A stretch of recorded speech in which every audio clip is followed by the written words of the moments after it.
Hola, hola a todos y todas quienes están escuchando esta pequeña cápsula. Esta sesión va a tratar sobre las garantías explícitas en salud, entender qué es lo que son y cómo gestionarlas. Yo soy la doctora Josefina Bascuñán, soy médico saludista y además soy secretaria técnica del Departamento Científico Docente del Colmed Santiago.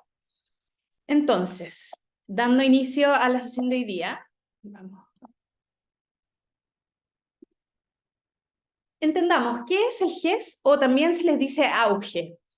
El régimen general de garantías explícitas en salud, que es lo que nosotros llamamos GES, garantiza la cobertura de 87 enfermedades en este momento para aquellos pacientes que están adscritos al Fondo Nacional de Salud, o sea, son pacientes FONASA, y también para aquellos que son de las instituciones de salud previsionales, son pacientes ISAPRE. Para poder acceder a estas garantías asociadas a estas 87 enfermedades que están definidas y que las vamos a ver posteriormente, tienes que pertenecer a alguno de los dos, o FONASA o ISAPRE, pero son excluyentes de ambos grupos. Entonces, de esta forma, las y los pacientes pueden acceder a atención en todas las fases de la enfermedad, desde la sospecha, también pasando por la confirmación diagnóstica, también acceder a tratamientos específicos y si es que califica a seguimiento o control de un problema de salud. Todo esto depende de la patología. Lo vamos a ver más adelante también, pero el paquete de prestaciones que se entrega varía para cada una de las patologías, las enfermedades, las condiciones de salud que están incorporadas.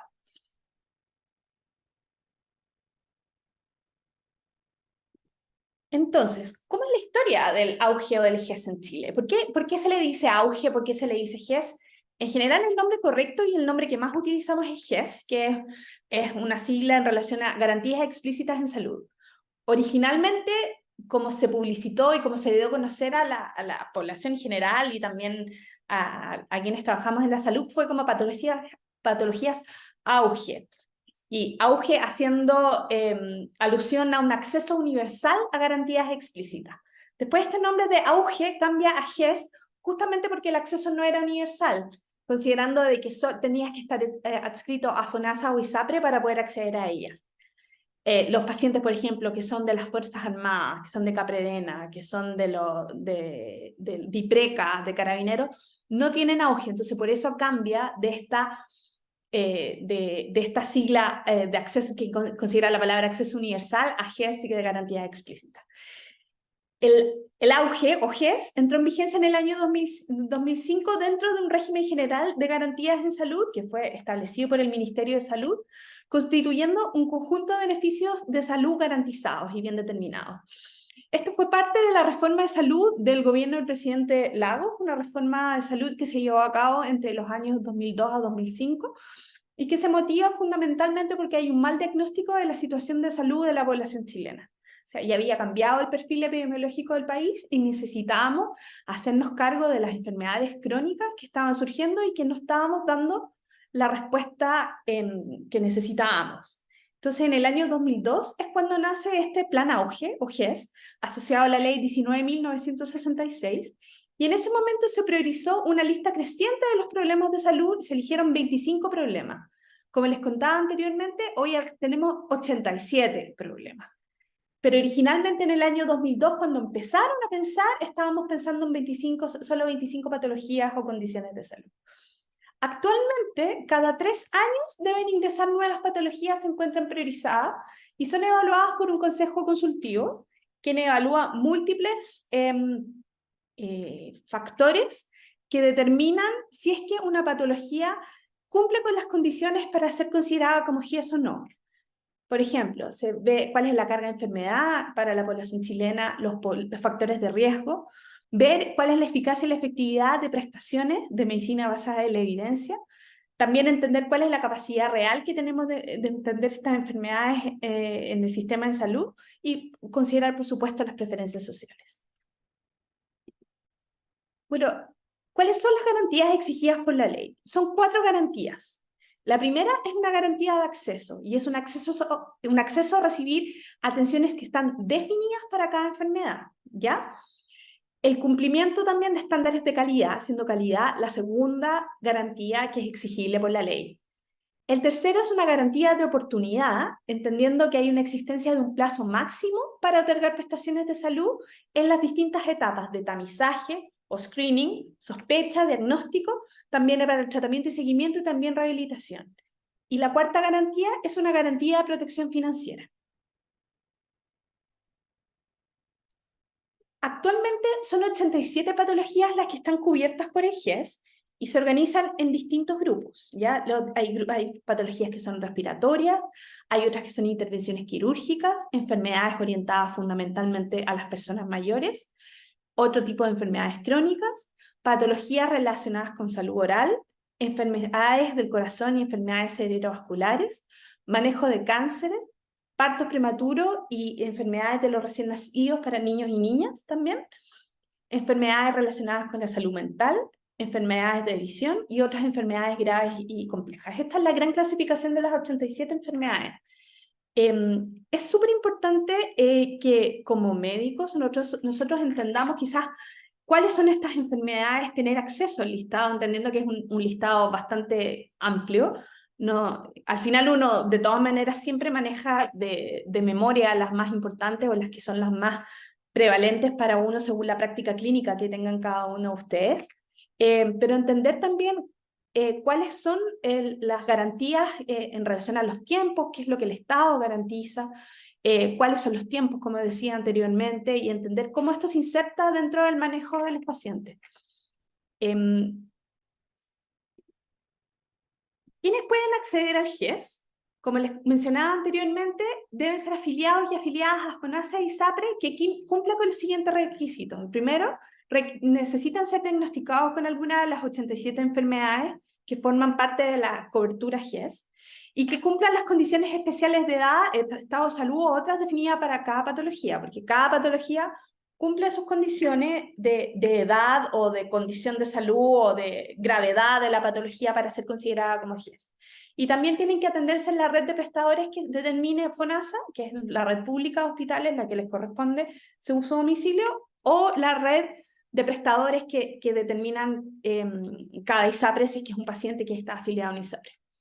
Como les mencionaba anteriormente, no acceden al GES aquellas pacientes y las personas que están afiliadas a instituciones de seguridad social de las Fuerzas Armadas, como Capredena, o carabineros que son afiliados a DIPRECA.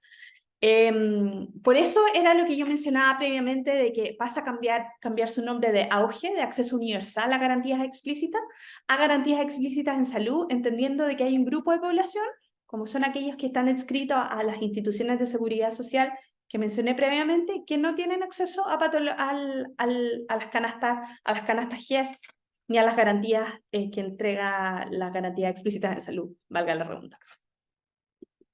Y esto es muy importante que conozcamos cuál es el flujo, cómo se gestiona en la práctica los pacientes GES, porque como médicos tenemos una obligación legal de dar, de ante una sospecha de una enfermedad o alguna patología, condición de salud que sea GES, entregar un formulario de constancia a los pacientes. Y hay una obligación nuestra de hacerlo. Por eso es importante repasar este tema, entender que forma parte importante de la práctica clínica, sobre todo cuando es una práctica clínica en atención primaria, y por eso es importante entender cuál es el concepto general y entender también dónde ir a buscar la información que sea adecuada para que en el caso de tener una sospecha que estamos ante una patología GES, puedan buscar rápidamente información y de manera de entregarle al paciente su formulario de constancia si corresponde, o darle las indicaciones que acuda a su CESFAM, etc. Bueno, en el caso que nosotros tengamos un paciente, ya sea en el ámbito público o privado, que presente una sospecha de enfermedad GES, hay que hacer un formulario de constancia. Ya se los voy a mostrar en la diapositiva siguiente. Pero es un formulario de constancia que me imagino que muchos de ustedes, si es que ya se han desempeñado laboralmente en el país, han tenido acceso a él, a veces de manera electrónica, a veces puede ser también un papel que sea físico. Ese formulario, muchas veces cuando uno pone un diagnóstico en los sistemas de salud electrónicos, los registros electrónicos, a veces que levanta una alerta cuando uno ingresa algún diagnóstico que sea GES o asociado a GES, hay veces que se levanta una alerta y ofrecen o levantan la alerta de que debe ser notificado al paciente. Entonces nosotros, si tenemos la duda, Y efectivamente confirmamos que estamos ante una sospecha de una patología que es GES. Si es que estamos en el CEFAM o en un hospital, se le entrega la notificación y el formulario de constancia al paciente. Ese formulario se imprime en doble copia. Hay uno del cual el original es para el paciente, está firmado por él y firmado por el médico también. Y debe quedar una copia en la ficha clínica para saber de que efectivamente el paciente fue notificado, porque como yo les decía, tenemos nosotros médicos una obligación legal de notificar el GES cuando lo sospechamos, ¿ya? Esto es algo de que es súper fiscalizado por la Superintendencia de Salud, por lo tanto, si nosotros no emitimos la notificación y llenamos el formulario de constancia cuando hay una sospecha, cuando estamos ante una patología GES, estamos expuestos a multas para el centro de salud en el cual nosotros nos desempeñamos, ya sea este público o privado. Entonces, si tengo un paciente que presenta una sospecha de una enfermedad GES y yo ejerzo, por ejemplo, en un CEFAM o en un hospital como parte de la red pública, se notifica al paciente, se entrega el formulario al paciente, que se firma, se guarda una copia en la ficha clínica, y según la patología, se cumplen distintos plazos para las distintas garantías, ¿ya? Si el paciente estamos un paciente ISAPRE, que es parte de un centro privado, se le hace el mismo formulario de constancia y el paciente de manera privada debe acudir a su ISAPRE físicamente o me imagino que con la pandemia pudimos quizás modernizar un poco ese sistema, pero el paciente con el fondo con su formulario debe dar aviso a la ISAPRE que la ISAPRE tiene una red de prestadores especialmente destinada para el GES y la ISAPRE le entrega los pasos a seguir para dar cumplimiento de las distintas garantías que están adscritas a la enfermedad la cual estamos sospechando. Muchas de las enfermedades GES, cuando estamos hablando del nivel público, pueden ser resueltas a nivel de APS, pero hay algunas otras que son derivadas a los hospitales para confirmación diagnóstica y para el acceso a las prestaciones de tratamiento. Pero insisto que hay otras que se resuelven en atención primaria y el paciente recibe su tratamiento en atención primaria, pero hay otras que sí deben derivarse. Y el GES incluye medicamentos o insumos, también incluye la cobertura para exámenes, eventualmente cirugías si procede, y también hay ayudas técnicas que están asociadas a estas garantías. Y este es el formulario que yo les decía. Tenemos la obligación médica de informar, por eso es un formulario que en la práctica clínica uno ve continuamente, tanto ya sea en registros electrónicos como a veces en papel que sea físico. Ambos son absolutamente válidos. Hay que incluir los datos del prestador, el nombre de la institución en la cual estamos trabajando, dónde queda, quién está notificando, o sea, si fuera un paciente mío, yo sería la persona que notifica, la ciudad y el RUT. Meto también, ingreso al formulario los antecedentes del paciente, su identificación, dirección, etcétera, y la información médica, es decir, cuál es la enfermedad GES, la patología GES que yo estoy sospechando y entender si estamos en una etapa de confirmación diagnóstica, o sea que está recién apareciendo este problema, o si ya el paciente se encuentra en tratamiento y quiere ingresar al GES, que es una alternativa. Se pone también la identificación sobre la fecha y la hora en la cual se está haciendo la notificación y se firma tanto por ustedes como ponen informe diagnóstico GES, como para aquella persona que firma, debe firmar la persona que diagnostica el GES, y también el paciente debe poner su huella digital o su firma para tomar conocimiento. Y en el caso de que esa toma de conocimiento sea por un tercero, dado que el paciente, por ejemplo, no se encuentra en condiciones de firmar, hay en la parte inferior del formulario deben llenar esta información también sobre quién está, cuál es la relación y quién está siendo representante del paciente en esta condición. Acuérdense, como les mencionaba, la importancia de entender cuál es la obligación, que tenemos una obligación médica de informar, y la copia de este documento queda en la ficha clínica y el original se le da al paciente, quien puede guardarlo, o en el caso del ambiente privado debe gestionarlo directamente con su ISAPRE. Y esto es una herramienta que me parece muy interesante y transmitírsela en esta página web, auge.minsal.cl. Encontramos toda la información sobre el GES, encontramos información sobre la normativa que es vigente, sobre la ley GES y el decreto que contiene el reglamento del auge del GES. También hay un listado exhaustivo sobre los problemas de salud, de todas las condiciones y cuáles son las garantías de cada uno de ellos, que lo vamos a ver como un ejemplo más adelante. También un listado específico de las prestaciones para cada uno, las normas técnicas administrativas, el acceso a enfermedades, examen de medicina preventiva, que también forma parte del GES, ver cuáles son las redes asistenciales de los prestadores GES a lo largo del país y algunas otras informaciones sobre cómo acceder al GES, que es similar a lo que vimos previamente, y derechos y deberes.